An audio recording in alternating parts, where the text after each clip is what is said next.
Welcome to Module 4 of our course on meaningful stakeholder consultation. As this slide shows, design and implementation decisions need to consider stakeholder perspectives. We do that by, as we've explained before, applying a mitigation hierarchy. We avoid and minimize adverse impacts through the improved design. We integrate this on an ongoing basis with engineering, financial and other management considerations. And what is left if people are adversely affected, for example, if they have to be relocated for an infrastructure project, they have to be compensated properly. This can be illustrated in different ways. There's a little sketch here showing a road project that did this in a very good way.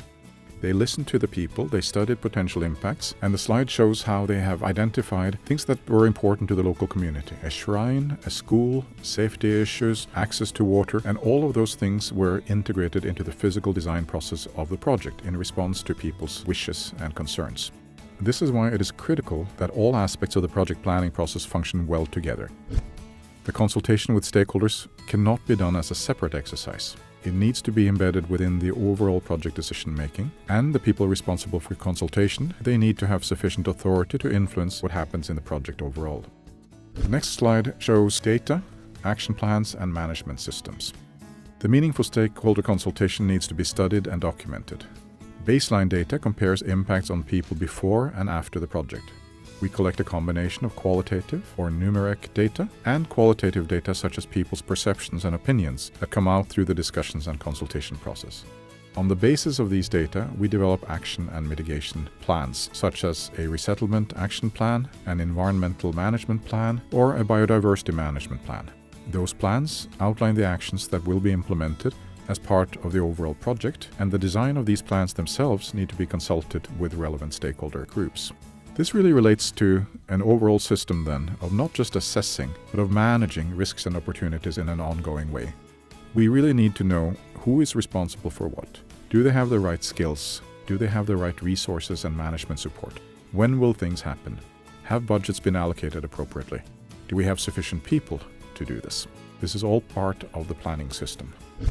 The next slide shows ongoing stakeholder consultation during a project's implementation. We want to stress that the stakeholder consultation is not a licensing requirement before approving a project. It is an ongoing management issue.